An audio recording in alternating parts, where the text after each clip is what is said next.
Hello friends.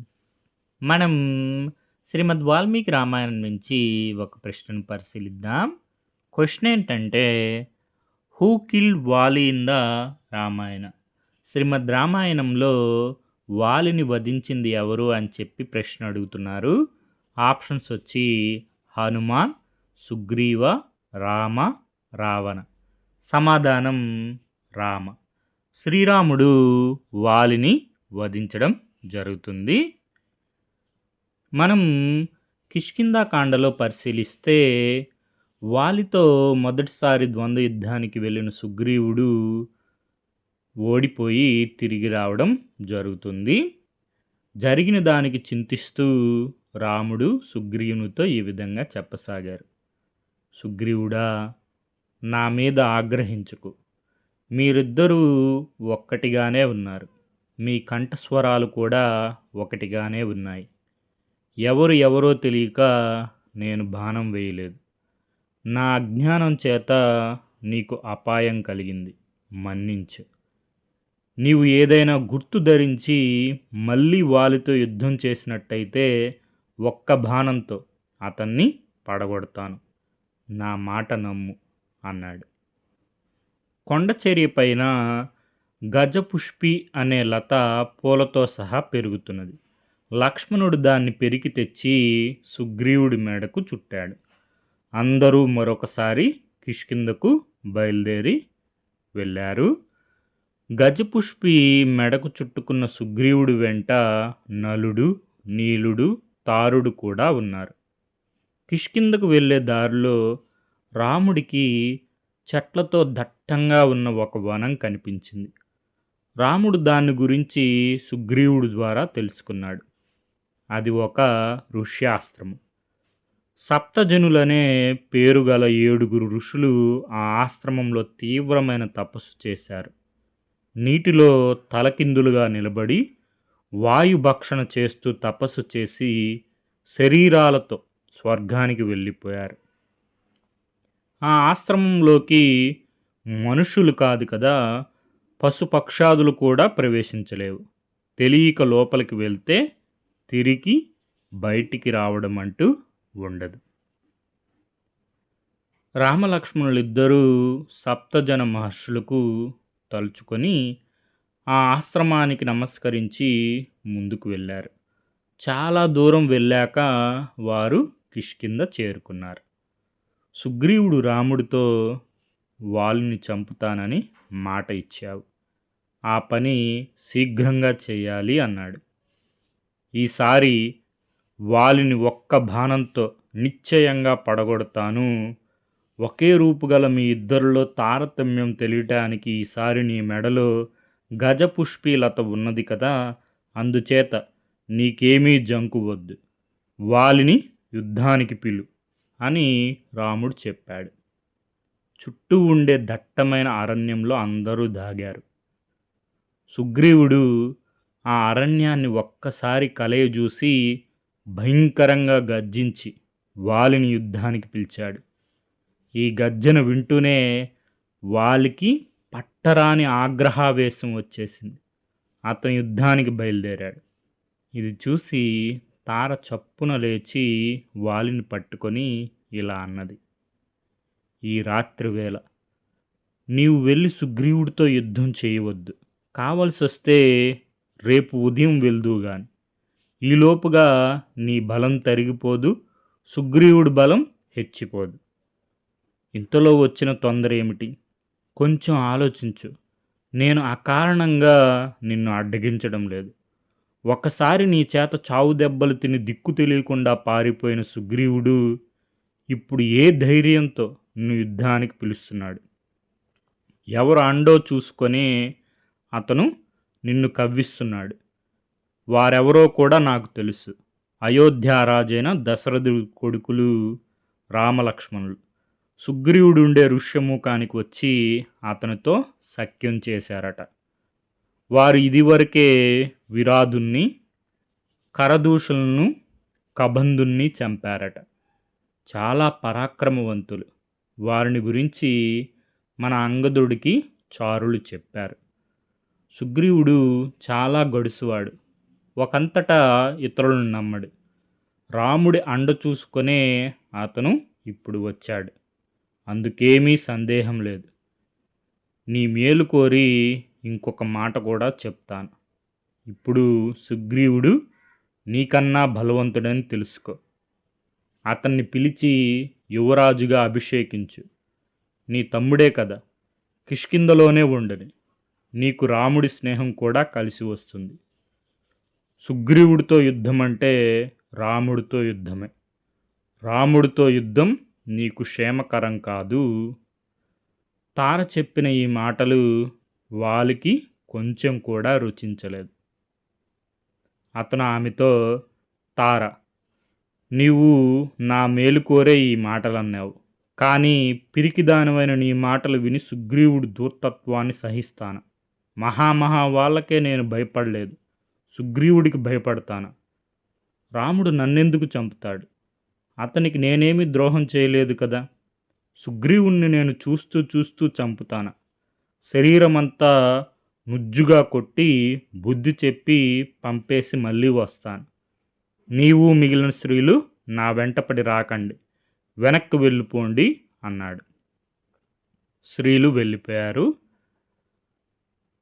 వారు భయపడతారని అంతదాకా తన ఆగ్రహాన్ని అణుచుకొని ఉన్న వాలి భయంకరాకారం ధరించి కిష్కింధా నగరం ద్వారం దాటి వచ్చి నడుం బిగించి తన కోసం ఎదురు చూస్తున్న సుగ్రీవుణ్ణి చూశాడు.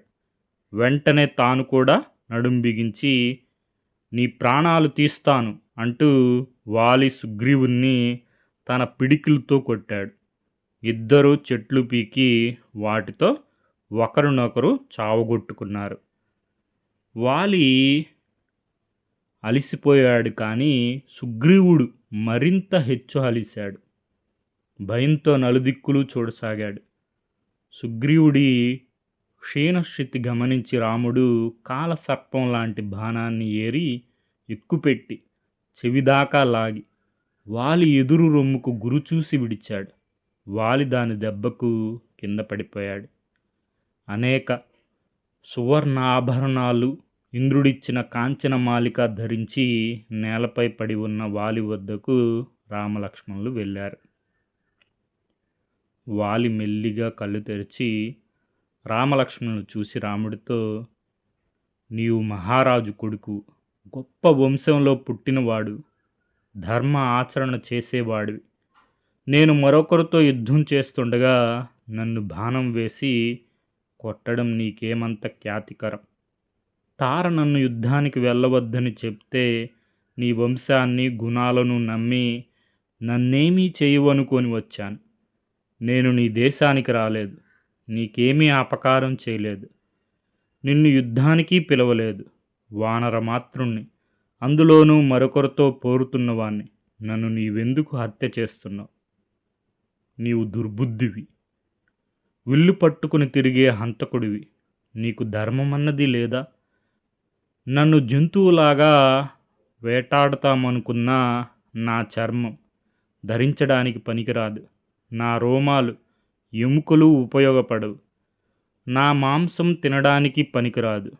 నీవు నిజంగా పరాక్రమం కలవాడివే అయితే రావణుడు మొదలైన వారిని చంపరాదా?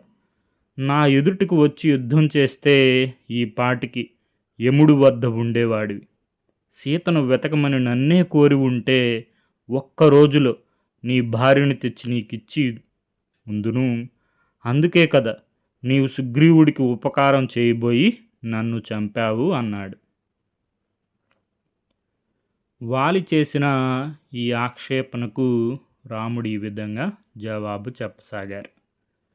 నీకు ధర్మార్థ కామలకు సంబంధించిన ఆచారాలు తెలియవు. సమస్త భూమండలానికి ఇక్ష్వాకులు రాజులు. భూమండలంలో అధర్మాన్ని శిక్షించే బాధ్యత ఇక్ష్వాకు రాజులది. ప్రస్తుతం భూమికంతకు భరతుడు రాజు. నా బోటి శత్రువులం అతని ఆజ్ఞకు బద్ధులమై అధర్మాన్ని శిక్షిస్తున్నాం.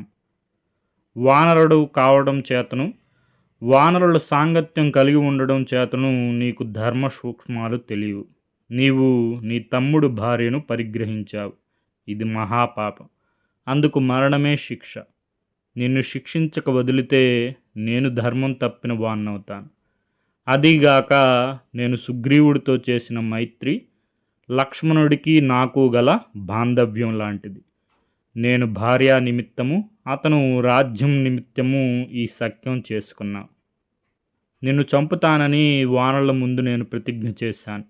నేను చేసిన ప్రతిజ్ఞ తప్పడానికి వీల్లేదు. అందుచేత నిన్ను వధించడంలో నేను అధర్మం అనుమాత్రం కూడా చేయలేదు.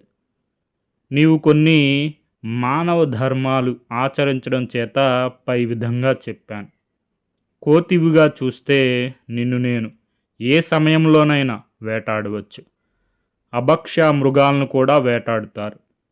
అవి ఏమరపాటుగా ఉన్నవా, పారిపోతున్నవా, నిర్భయంగా ఉన్నవా అని చూడరు.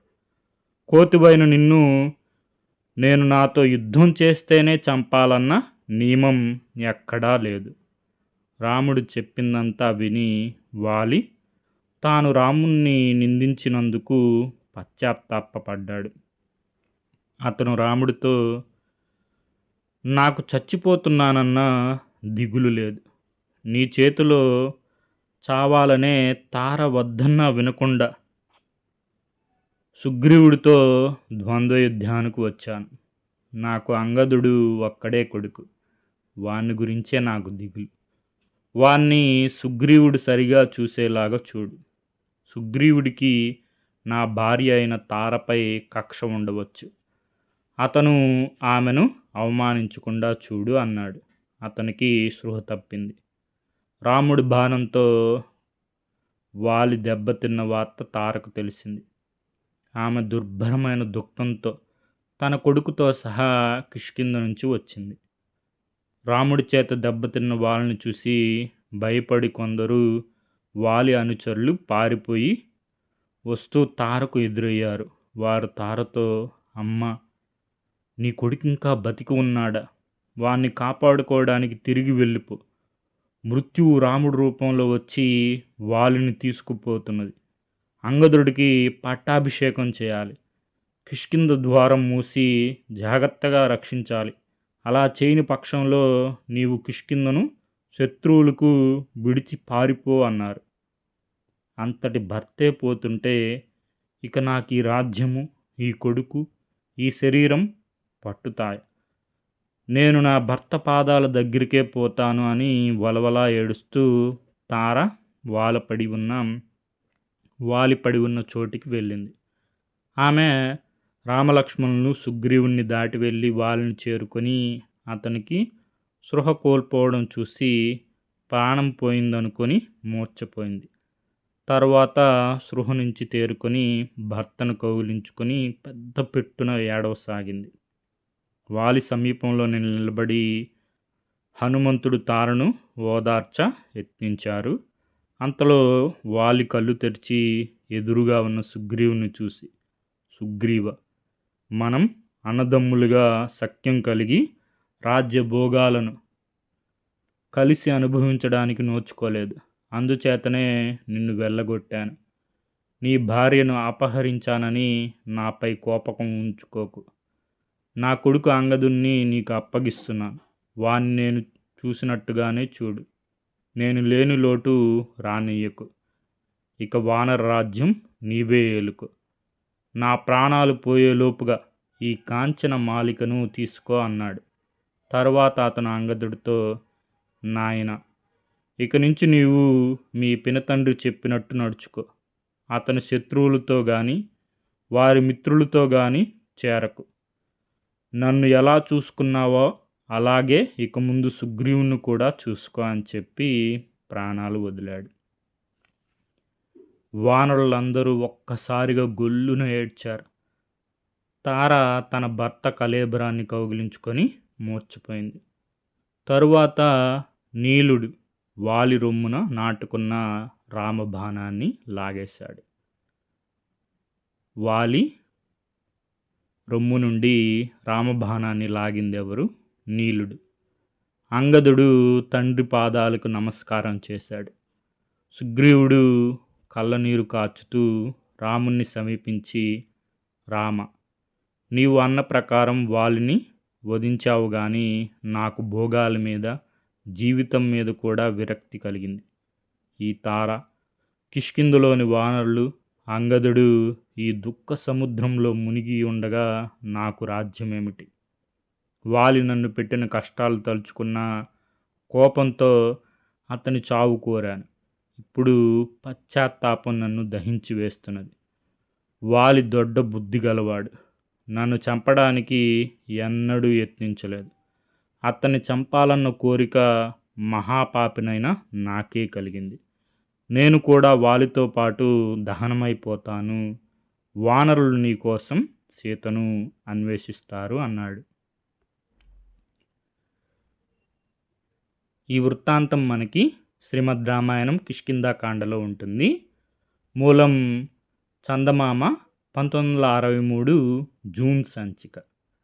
Okay friends, thank you for watching.